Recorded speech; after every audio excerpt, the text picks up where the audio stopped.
2020년 8월 26일 수요일 성경 묵상입니다. 예레미야 32장 1절에서 15절이 본문입니다. 유다의 시드기야 왕 열째해 곧 느부갓네살 18째 해에 여호와의 말씀이 예레미야에게 임하니라. 그때에 바벨론 군대는 예루살렘을 에워싸고 선지자 예레미야는 유다의 왕의 궁중에 있는 시위대 뜰에 갇혔으니 이는 그가 예언하기를 여호와의 말씀에 보라, 내가 이 성을 바벨론 왕의 손에 넘기리니 그가 차지할 것이며 유다 왕 시드기야는 갈대아인의 손에서 벗어나지 못하고 반드시 바벨론 왕의 손에 넘겨진 바 되리니 입이 입을 대하여 말하고 눈이 서로 볼 것이며 그가 시드기야를 바벨론으로 끌어가리니 시드기야는 내가 돌볼 때까지 거기에 있으리라. 여호와께서 이와 같이 말씀하시니라. 너희가 갈대아인과 싸울지라도 승리하지 못하리라 하셨다 하였더니 유다 왕 시드기야가 이르되 네가 어찌하여 이같이 예언하였느냐 하고 그를 가두었음이었더라. 예레미야가 이르되 여호와의 말씀이 내게 임하였느니라. 이르시기를 보라, 내 숙부 살룸의 아들 하나멜이 내게 와서 말하기를 너는 아나돗에 있는 내 밭을 사라. 이 기업을 물을 권리가 네게 있느니라 하리라 하시더니 여호와의 말씀과 같이 나의 숙부의 아들 하나멜이 시위대 뜰 안 나에게 와서 이르되 청하노니 너는 베냐민 땅 아나돗에 있는 나의 밭을 사라. 기업의 상속권이 네게 있고 물을 권리가 네게 있으니 너를 위하여 사라 하는지라. 내가 이것이 여호와의 말씀인 줄 알았으므로 내 숙부의 아들 하나멜의 아나돗에 있는 밭을 사는데 은 17세겔을 달아주되 정서를 써서 봉인하고 정인을 세우고 은을 저울에 달아주고 법과 규례대로 봉인하고 봉인하지 아니한 매매 정서를 내가 가지고 나의 숙부의 아들 하나멜과 매매 정서에 인친 정인 앞과 시위대 뜰에 앉아있는 유다 모든 사람 앞에서 그 매매 정서를 마세야의 손자 네리야의 아들 바룩에게 붙이며 그들의 앞에서 바룩에게 명령하여 이르되 만군의 여호와 이스라엘의 하나님께서 이와 같이 말씀하시기를 너는 이 정서 곧 봉인하고 봉인하지 않은 매매 정서를 가지고 토기에 담아 오랫동안 보존하게 하라. 만군의 여호와 이스라엘의 하나님께서 이와 같이 말씀하시니라. 사람이 이 땅에서 집과 밭과 포도원을 다시 사게 되리라 하셨다 하니라. 아멘. 선민 이스라엘의 회복을 예언하는 위로의 책이 계속됩니다.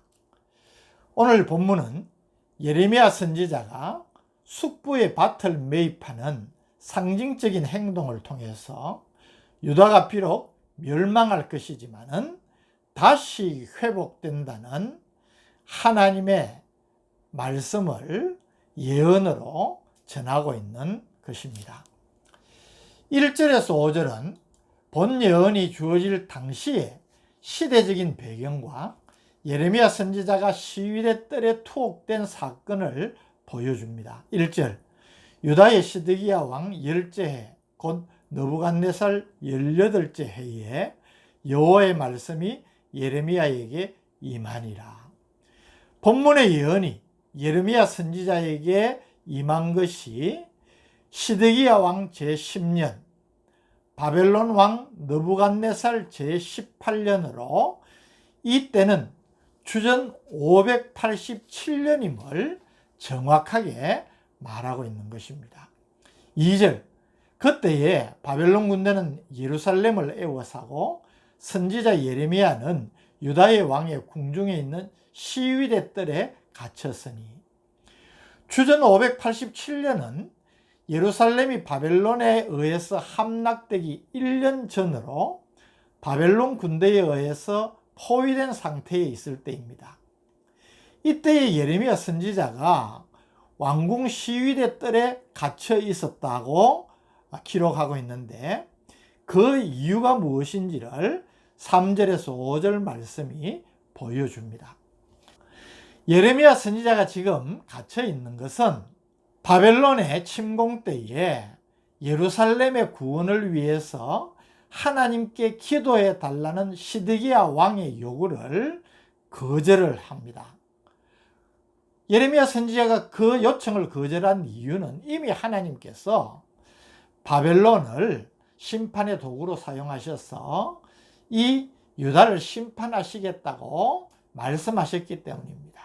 그래서 시드기야의 요청을 거부했을 뿐만 아니라 유다가 바벨론에 이길 수 없다고 말하고 예루살렘이 바벨론 군대에 의해 멸망당할 것과 시드기야 왕의 비참한 최후에 대해서도 예언을 했기 때문이라고 밝히고 있는 것입니다. 이 예언을 들은 시드기야가 화가 나서 예레미야 선지자를 가둔 것입니다.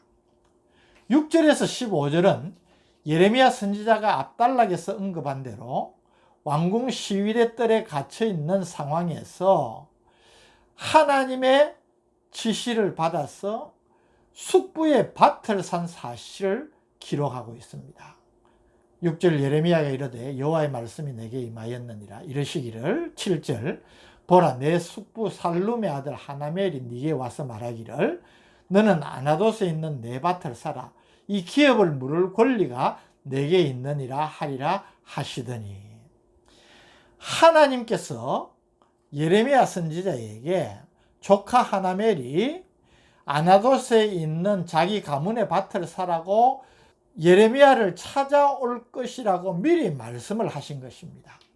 그런데 여기 기업을 물을 권리라는 것은 굉장히 중요한 의미가 있습니다. 하나님께서 약속의 땅 가나안을 이스라엘 백성들에게 지파별로 분배를 하여서 기업을 주셨습니다. 그런데 무분별한 토지 거래로 지파의 경계가 무너지거나 혹은 이런 일들로 특정 지파의 땅이 치우치는 것을 방지하기 위해서 부득이한 경우에 땅을 팔 때에도 가장 가까운 친족이 기업 물을 권리가 있기 때문에 그 친족이 그 땅을 사주어서 각 지파에 분배된 토지가 다른 지파에 넘어가지 않도록 최소한의 장치를 마련한 것입니다. 이것이 토지법에 규정이 되어 있는 것입니다. 하나님께서 말씀하셨던 대로 하나멜이 왕궁 시위대뜰에 갇혀 있는 예레미야에게까지 찾아와서 자신의 밭을 사라고 요청을 합니다. 그래서 예레미야는 이 하나멜에게 은 17세겔을 주고 그 밭을 사게 됩니다. 9절에서 14절은 사촌 하나멜에게서 아나돗의 밭을 산 예레미야가 당시의 토지 매매 계약 절차를 따라서 정상적으로 아나돗의 밭을 매입한 것을 그 과정을 그대로 보여주는 것입니다.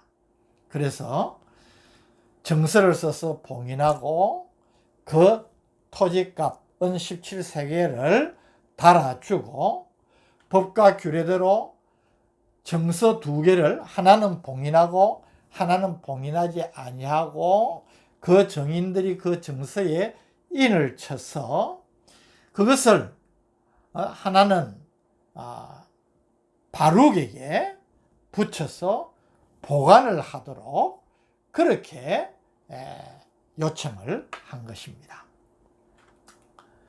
15절은 하나님께서 갇혀있는 예레미야에게 곧 멸망하게 될 땅을 사도록 하신 의도를 보여주고 있습니다. 15절 만군의 여호와 이스라엘의 하나님께서 이와 같이 말씀하시니라 사람이 이 땅에서 집과 밭과 포도원을 다시 사게 되리라 하셨다니라. 바벨론 군대의 예루살렘이 곧 함락이 되고 토지를 비롯한 모든 것을 빼앗기게 될 것이지만은 장차 때가 되면 회복이 되어서 유다 백성들이 집과 밭과 포도원 등 토지 소유권을 행사할 수 있을 것을 지금 예언을 한 것입니다. 하나님께서 이 한 가지 사건이지만 이 본문을 통하여서 우리에게 가르치는 굉장히 중요한 교훈이 있음을 저는 이 말씀을 묵상하면서 깨닫게 됩니다. 물론 하나님께서 이 상징적인 사건을 통하여서 앞서 이야기하셨던 이선민 이스라엘 백성의 회복에 대한 확정을 말씀하시는 것이기도 하지만은 우리는 이 하나님의 말씀을 받아들여 순종하는 예레미야에게서 참된 믿음의 자세를 배울 수 있다는 것입니다. 예레미야는 지금 자신이 갇혀 있습니다. 그래서 자신의 앞날이 어떨지 불투명한 상태이고 또 이스라엘의 멸망을 하나님께로부터 이미 계시를 받았고 그것을 백성들에게 선포한 선지자 아닙니까? 그러니까 곧 이스라엘이 멸망할 것이 임박한 상황인데 지금 그 밭을 산다고 해도 자신의 소유가 된다는 보장이 없는 상황이라는 말입니다. 그런데 그 아나돗의 밭을 살 필요가 있었을까요? 그런데 예레미야는 두말 없이 그 밭을 샀습니다. 그 이유가 무엇일까요? 오직 그 이유는 하나입니다. 8절 말씀, 내가 이것이 여호와의 말씀인 줄 알았으므로. 하나님께서 미리 사촌 하나멜이 와서 자기 집안의 밭을 너에게 사라고 할 것이다. 그 일을 일러 주셨기 때문에 예레미야 선지자는 이것이 하나님의 뜻 가운데서 되어지는 일이라는 것을 알게 되었다는 것입니다. 그래서 하나님의 뜻이라면 순종해야 되겠다. 밭을 산 것입니다. 아나돗의 밭을 사라는 것이 하나님의 뜻이라고 생각하자 그는 지금 자신의 형편이나 앞날에 저게 정말 내 소유가 되고 내가 소유권을 행사할 수 있을까? 그런 걱정, 우려는 전혀 문제가 되지 않았습니다. 오로지 순종할 따름이라는 것입니다. 여기에 더하여서 예레미야는 하나님께서 주신 말씀은 반드시 그대로 성취된다는 사실에 대한 확신이 있었습니다. 그러니까 순종하는 것입니다. 예레미야는 우리에게 진정한 믿음이 무엇인지를 보여줍니다. 예레미야 선지자는 하나님의 예언을 그대로 정언하다가 감옥에 갇히기까지 했습니다. 그러나 그런 상황 가운데에서도 하나님의 뜻에 온전히 순종하는 자세를 우리에게 보여줍니다. 이것이 참된 믿음의 사람이고 참된 믿음의 사람들이 보여주는 믿음의 증거입니다. 어떤 고난, 역경 가운데서도 그 고난 뒤에 감추어진 자기 백성을 향한 하나님의 역사하심과 오묘한 섭리를 믿고 소망을 잃지 않고 말씀대로 순종하는 것입니다. 모든 것을 그 뜻대로 이루시는 하나님의 절대적인 주권을 확신하기 때문에 온전히 하나님의 뜻에 순종하는 것입니다. 오늘 우리가 이런 순종의 자세를 가지기를 진심으로 바랍니다. 이것이 참된 믿음의 사람이고 이런 사람이 하나님의 진정한 복과 은혜를 누리지 않겠습니까? 이런 성도들 되시기를 주님의 이름으로 축복합니다. 우리에게 참된 믿음이 무엇인지 순종의 자세가 무엇인지를 깨우쳐 주신 감사합니다. 이런 믿음 가지고 이런 순종을 하는 우리의 삶이 되게 하여 주옵소서. 예수님 이름으로 간절히 기도드립니다. 아멘.